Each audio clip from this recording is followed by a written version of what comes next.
Son las tres grandes tareas de la educación. Lo que no se nos explicita, pero se pone en juego, es que si usted quiere pensar bien, actuar correctamente y ser un buen ciudadano, deje de estar. O sea, olvídese de la cultura. ¿Por qué? Porque se supone que eso previo, donde el sujeto todavía está deconstituido, esta es la idea principal que les quería transmitir, o sea, por ahí empecé, o sea, el pensamiento como una cultura que busca a su sujeto, no que viene alguien y le dice, quiere pensar bien, acá tiene el modelo de sujeto, quiere actuar bien, acá tiene el modelo de sujeto moral, quiere ser un buen ciudadano, acá tiene el modelo. Pero olvídese de que está, o sea, sáquese encima su cultura. Si se los digo de otra forma me lo van a entender muy rápido. No sean salvajes, no sean bárbaros, en el sentido de la barbarie. Nuestro ilustre Domingo Faustino, que sin duda ninguna tiene grandes méritos en la historia de la educación, pero escribió, como ustedes saben, un importante libro que se llamó Civilización y Barbarie. Hay que educar a los bárbaros. Es decir, hay que educar. ¿Saben qué quiere decir bárbaro en el viejo griego? El que todavía no habla. El que tiene un gorjeo como los pájaros. Es una palabra que habla en griego, yo no tengo la culpa, hay muchos. Los griegos decían que los que estaban fuera de la polis, de los muros de la polis, eran los bárbaros. Después aparecieron la invasión de los bárbaros. Y después cuando vinieron los colonizadores, nos consideraban o consideraron a los que estaban acá y en otras partes donde fueron a colonizar, bárbaros. Es decir, no saben ni hablar, gorgojean como los pájaros. Bárbaro quiere decir eso en buen griego. Es de un pájaro, pero que no habla. O sea, gracias, no tiene, como decía Aristóteles cuando define al hombre, si yo le pregunto a ustedes, denme una definición de hombre, juego mi cabeza que la mayoría me va a decir animal racional. Eso viene de una pésima traducción de Aristóteles, que por suerte hoy día lo traducimos como corresponde. El término es el viviente que tiene logos. Y logos quiere decir sí, pensamiento, no razones, pensamiento. Pero además quiere decir palabra. El hombre es el único viviente que tiene pensamiento y palabra. Y por eso puede entrar en lo público precisamente. Las plantas no tienen pensamiento ni palabra, los animales tampoco lo tienen. Es decir, este viviente, y por eso cuando a un otro se le dice bárbaro, se le dice, bueno, también lo usamos en el lenguaje cotidiano, no sean animales. A veces se nos escapa esto. Estamos estudiando algo y decimos, no entiendo, bueno, no sean animales, chicos, entiéndanlo, por favor. Perdón, lo digo de una forma muy burda. En general cuidamos un poquito el lenguaje, porque si lo decimos así enseguida agregamos, ustedes son unos animales divinos. Como cuando un maestro o maestra le pasa a un grupo de niños al que del primer grado al segundo le dice, mirá, tenés un grupo hermoso, eso sí, vas a tener fulano, fulano y fulano, que son unos indios, pero agregan enseguida, divinos, pero son indios. Divino para calmar un poquito la culpa, nada más. Pero en última instancia, esto, perdón que ponga estos ejemplos, simplemente para decirles, está mucho más metido de lo que creemos todo esto. Bueno, a partir de aquí, el tema es que se trata de una cultura que va encontrando su sujeto, y me parece que lo que apostaría esta cultura, este estar, que es lo que precisamente se nos ha querido enseñar a negarlo, es decir, pretender ser sin estar, cuando la clave es aprender a estar siendo. Claro, adjetivar el ser, desde la tumba de todos los filósofos de los siglos salieron con pancartas a protestar. ¿Cómo vamos a adjetivar el ser? Ponerlo como un gerundio. Pero es lo más interesante. Y todos los que estamos acá podemos entenderlo rápido. No es lo mismo ser sin estar que estar siendo. Y acá sí me animo a decir, entre otras cosas, simplemente, no es mi campo, pero tengo una hija que es trabajadora social y desde ahí me animo a decirlo. Para el trabajo social es particularmente importante, me parece, para todo, Estoy hablando de la universidad en su conjunto, pero digo, en el caso yo soy muy buen trabajador social y ¿sabés estar donde estás trabajando? No me importa eso, yo soy. Pero sos sin estar. Y es lo mismo estar acá que estar allá, que estar acá. Esto se nos metió como si fuera lo mismo enseñar en cualquier parte, trabajar en cualquier parte. Pero más profundamente, el estar apela a este fondo primero de indigencia originaria. ¿Saben cómo lo menciona Kusch? Es el hambre que va desde el pan hasta la divinidad. Esto es lo que nos hace a los humanos. El punto de partida es un hambre originario que va desde el pan hasta la divinidad, que es una hermosísima manera de definir lo que es la cultura, ¿entienden? Es el arco que va desde lo más inmediato que necesitamos para vivir, simbólicamente lo del pan, hasta lo más alto que podemos llegar a pensar. La divinidad puede ser en el sentido religioso, puede ser en el sentido estético, puede ser en montones de sentidos. O sea, desde lo más inmediato a lo más sublime. ¿Para qué hacemos cultura? ¿Y cómo nace la cultura? Como un remedio, cito de nuevo a Kusch, precisamente una forma de remediar este hambre originario que va desde el pan hasta la divinidad. Entonces, ¿qué hacen las comunidades, los pueblos, desde este estar, desde esta condición humana del hambre originario? Intentan encontrar, desde ahí, y sin negarlo, intentan encontrar sentidos para la vida, que es lo que solemos llamar los símbolos culturales, pero que Kusch, con mucha agudeza y profundidad filosófica, dice cómo hay que entender esto, que lo que vamos encontrando culturalmente, con la cultura, para remediar este hambre originario, son sentidos, pero que son aciertos fundantes, así le llama él a los símbolos culturales.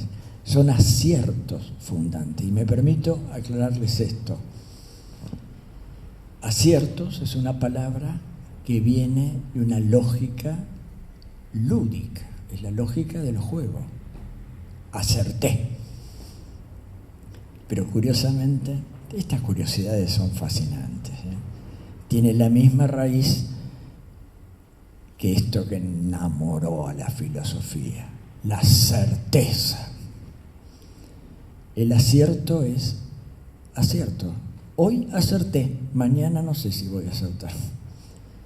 Fui encontrando sentidos, pero resulta que me pasa algo. Todos tenemos experiencia de esto, ¿Quién puede decir que ya tiene todos los sentidos claros y distintos, si no hay duda ninguna? Resulta que salen a la calle, agarran una baldosa floja, se fracturan un poquito, y empieza de nuevo todo. Perdón, lo digo con un ejemplo muy simple y muy tonto, pero todos sabemos muy bien que hay cosas, por suerte, en la vida que precisamente nos terminan convenciendo que lo que yo creía que eran certezas indudables han sido aciertos fundantes de sentido, que ante nuevas circunstancias quizás tenga que volver a intentar acertar. ¿Y qué quiere decir acertar? Lograr juntar los opuestos sin negarlos. ¿Y cuáles son los opuestos básicos de la vida? Cuyo lo llama con un lenguaje típico de lo que él encontró en el pensamiento popular indígena de América, que es entre lo fasto y lo nefasto. O sea, entre lo favorable y lo no favorable. Entonces, en realidad lo que hacemos es tratar de encontrar un sentido que nos centre, pero sin negar el estar donde están jugando lo fasto y lo nefasto. Es decir, encontré un sentido, vivo con sentido. Pero esto no quiere decir que no me pueda acontecer algo. Nosotros tenemos expresiones muy lindas. Me dio vuelta la cabeza. ¿Qué cosa? Y me encontré con fulano, me dijo tal cosa, y yo que creía que lo tenía todo claro, me dio vuelta la cabeza. A mí me encanta una expresión que tienen los mexicanos. Yo viajo bastante a México a trabajar, No me preguntes si conozco las playas mexicanas, pues no conozco ninguna. Y hice 21 viajes, pero siempre a trabajar. Los mexicanos tienen una frase muy linda, dicen, me puso los ojos en la nuca. Es hermoso. O sea, cuando acontece algo inesperado que me saca de quicio, me da vuelta la cabeza, bueno, estaría en la línea del me da vuelta la cabeza. O sea que lo que estoy viendo, en realidad, no lo veo, porque tengo los ojos en la nuca.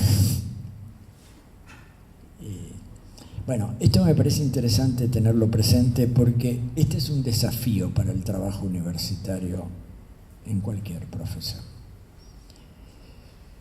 que es aprender a estar siendo buenos profesionales, pero no pretender buenos profesionales o investigadores, pero no pretender serlo sin estar, dándole la espalda a la cultura. Y la cultura, y este es el problema de América, que por la colonización justamente, nos han insistido en que seamos sin estar. Esta idea es clave, me parece, para entender por qué Cuyo en la universidad, pero nos puede ayudar a este tema. Pues nos puede ayudar a entender que tenemos que ser estando y no pretender ser sin estar. Es fácil decir todo esto, pero justamente no pretender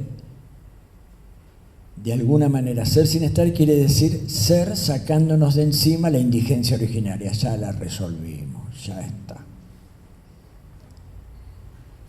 Bueno, insisto en esto porque me parece un tema clave. Es decir, no creer que el problema ya está resuelto. Y generalmente cuando creemos que el problema ya está resuelto, en realidad estamos pensando desde otra cultura que nos quiere convencer que es la única posible. Esto es lo que hoy día también llamamos en las discusiones críticas la ideología del pensamiento único. Noam Chomsky, un gran lingüista norteamericano que se la vio mal con el poder político y demás, pero que era un gran pensador porque además tenía un compromiso ideológico muy fuerte, por lo que sería en el norte más la izquierda que la derecha. Noam Chomsky decía, ¿qué es lo que hace todo poder dictatorial? Entonces ponía 3 cosas: las armas, la segunda cosa, la economía, hegemonía económica, pero la más importante de todas, el pensamiento único, que legitima el uso de las armas y legitima la manera de organizar el orden económico. Es interesante esto. Bueno, yo creo que lo de Kusch coincide en esto con esto que estoy diciendo, porque de alguna manera lo que está planteando, estas serían, en el lenguaje de él, precisamente sacarnos de encima el estar e imitar este pensamiento único, que es lo peor que nos puede pasar. ¿Por qué? Porque ahí le estamos dando la espalda a lo profundo de nosotros y de la cultura. Por eso Kusch insiste en esta idea de la América profunda. La América profunda, él toma la palabra profunda, tenía un diálogo personal muy fuerte con un gran psicoanalista, no es raro, de Buenos Aires, pero que era junguiano, o sea, no venía del psicoanálisis ortodoxo freudiano, ni tampoco, bueno, todavía no estaba Lacan en juego tan fuerte, pero tampoco de otros, Melanie Klein, etcétera, sino Jung, que tuvo sus problemitas con Freud, bueno, no importa esto, historia de la psicología, pero toma lo profundo en este sentido heredado del psicoanálisis.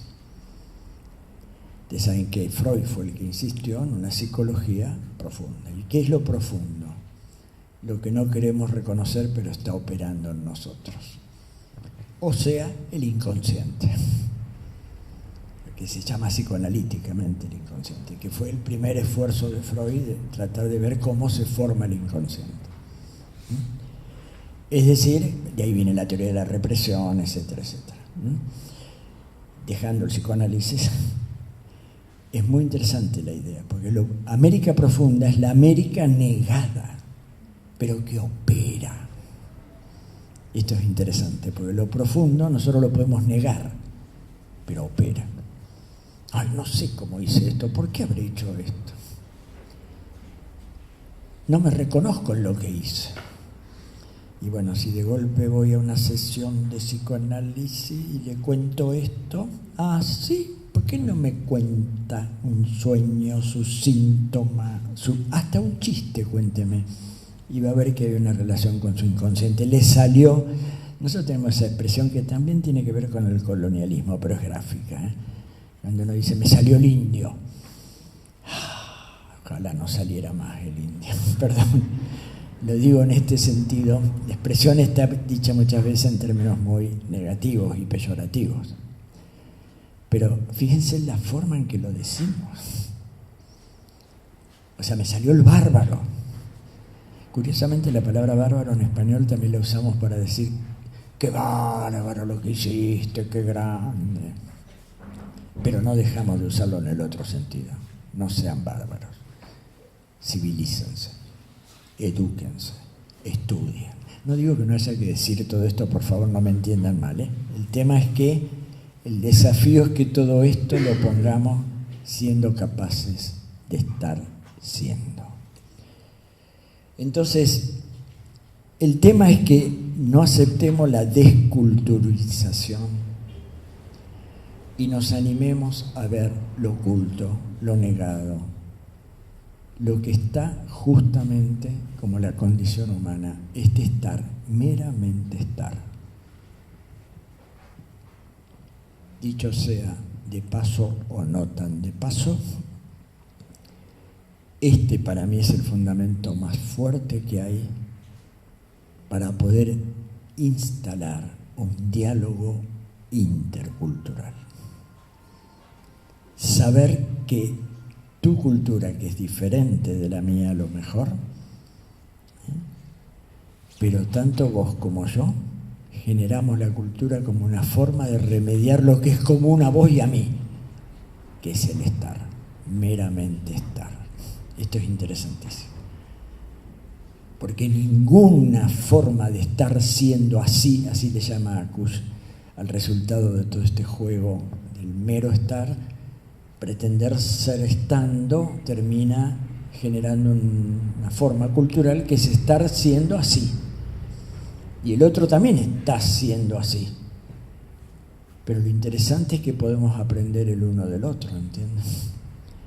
Siempre y cuando yo no pretenda que mi forma de ser es la única y que niegue el estar. Si partimos de que estamos, y esto me parece que en el trabajo universitario me refiero al de aprender y enseñar, y al trabajo el día de mañana o de hoy más profesional, es clave. Porque es clave saber que cada vez que nos juntamos con alguien para trabajar, para ayudar, para servirlo, para enseñarle, estamos con algo en común, que es el estar. Y si el estar siendo así no coincide con mi estar siendo así, ¿por qué negar un plus de humanidad que nos podría dar entender por qué tu así es distinto de mi así? Pero esto se puede hacer si compartimos el estar.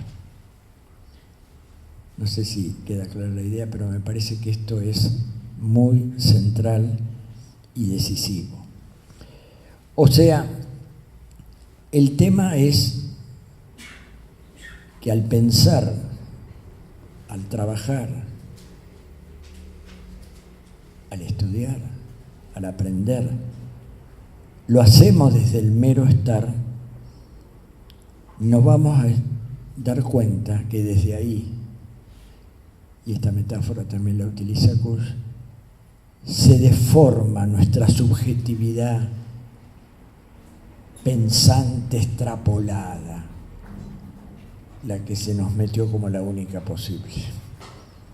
De alguna manera se nos deforma, porque lo que tenemos que pensar son justamente estos aciertos fundantes de nuestra cultura, y a partir de ahí ver cómo se va constituyendo el sujeto, y no poner un sujeto que se supone el único posible, negando el estar. Esta sería para mí como la idea central de lo que quería decirles, porque me parece que el trabajo universitario se presta particularmente para que aumentemos la ilusión de ser sin estar, pero podría entenderse al revés, que sea un lugar donde precisamente aprendamos a ser estando, o a estar siendo. Y estar siendo así. Es común escuchar a los recién egresados con su diplomita, van a su lugar de trabajo, uy, esto no me lo enseñaron, no sé qué hacer con esto. Esto me refiero a la situación concreta profesional con la que se encuentra. La primera queja es, esto no lo aprendí en la universidad. ¿Y esto qué quiere decir? Y puede querer decir que yo tenía la ilusión de aprenderlo todo y que me bastaba hacer sin estar. O puede querer decir, y es lo que deseo profundamente para ustedes como lo deseo para mí, esto no lo aprendí, pero lo puedo aprender. Esto nuevo que está aconteciendo, que me pone los ojos en la nuca, me puede estar enseñando algo importantísimo. Y en todo caso, puedo volver a la universidad y decirle a mis profesores, mire, ¿por qué no agrega a sus clases esto? Perdón, lo digo de una forma muy simple. Es esto que los docentes sabemos, lo que nos enseñan, a quienes les enseñamos.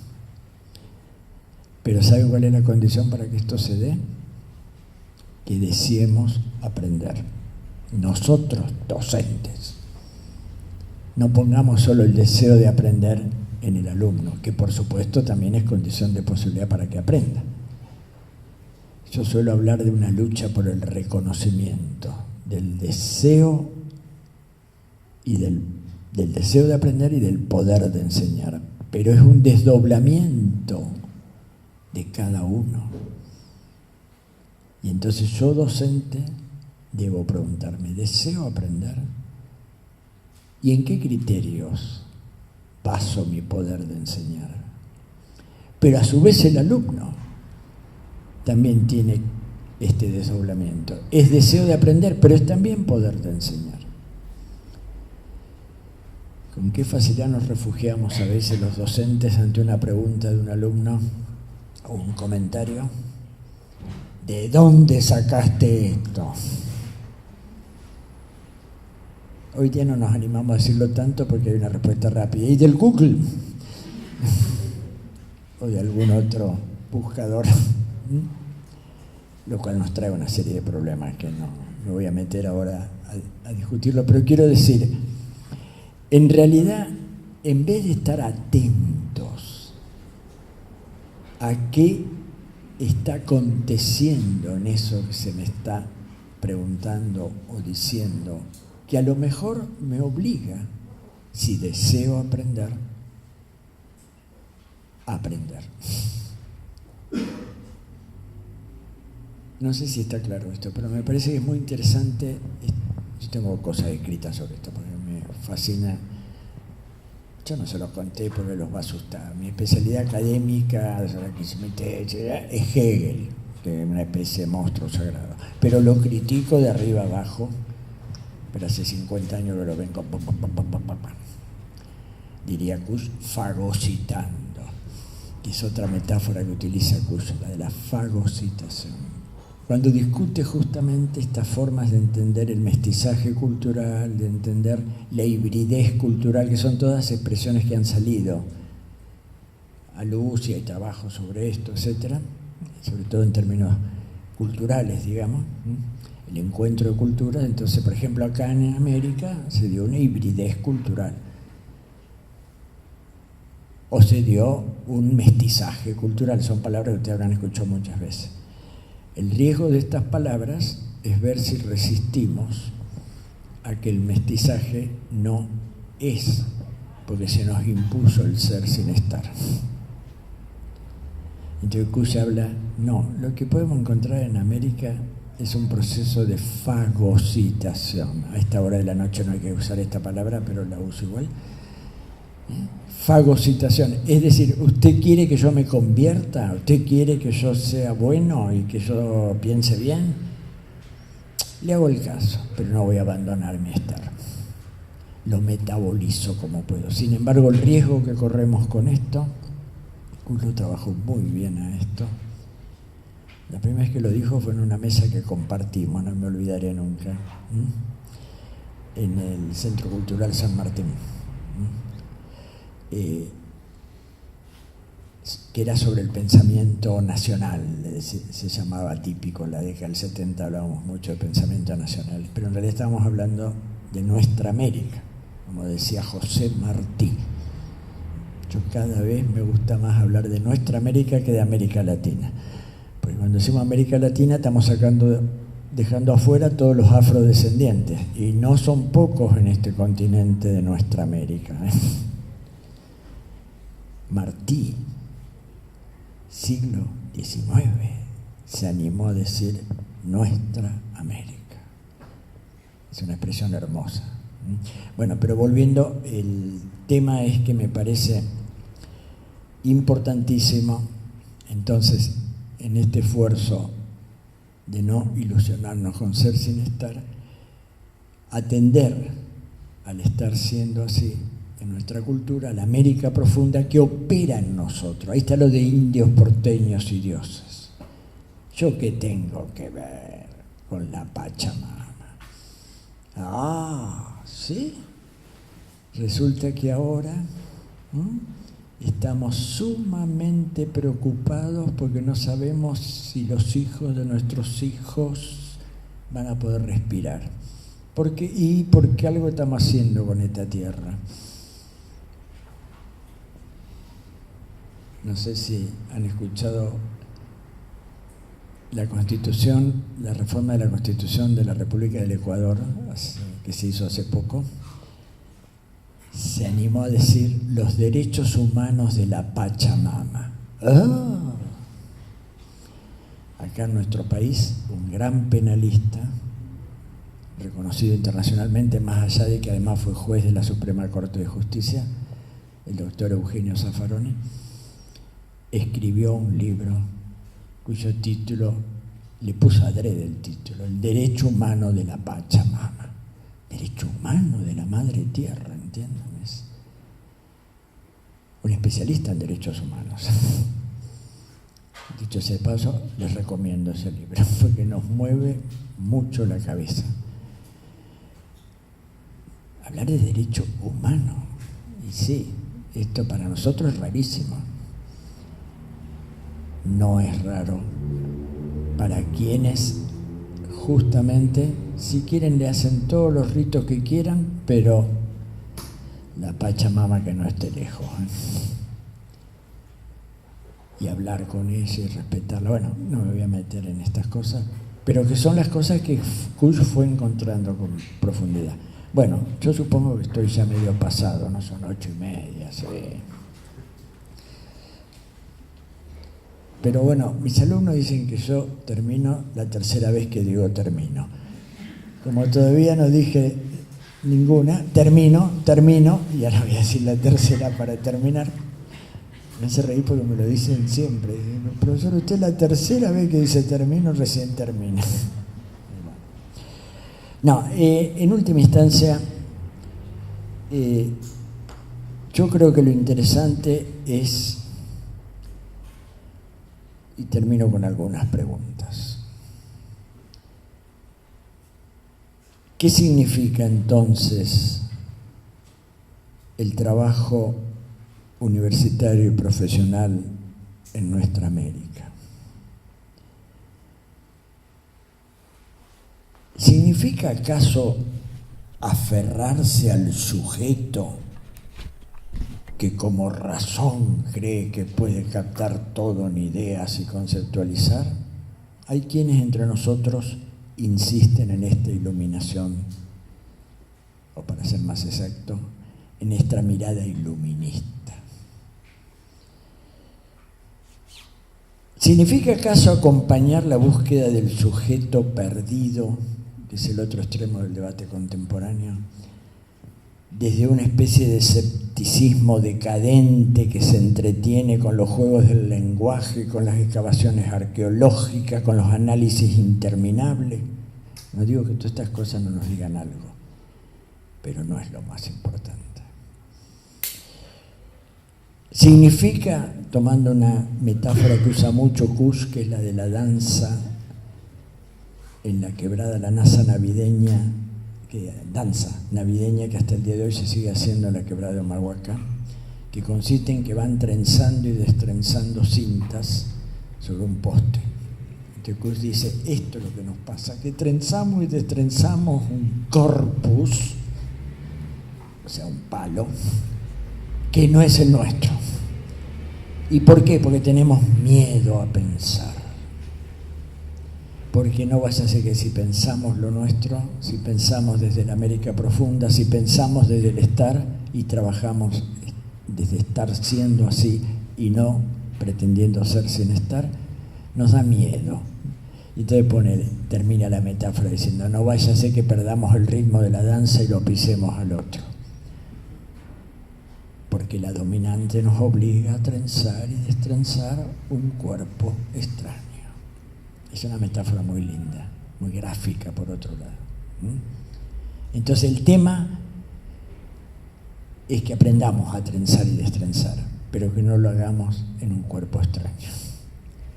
Y trenzar y destrenzar sería una metáfora para decir estudiar, aprender, trabajar y enseñar. Trencemos y destrencemos, pero que no estemos trenzando y destrenzando un cuerpo extraño, sino la América profunda, que insiste y persiste. Uno de mis últimos trabajos sobre Kush le puse como nombre El hedor de América insiste y persiste.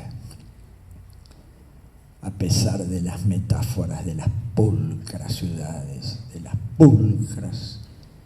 Esta metáfora sí empieza América Profunda, distinguiendo hedor y pulcritud.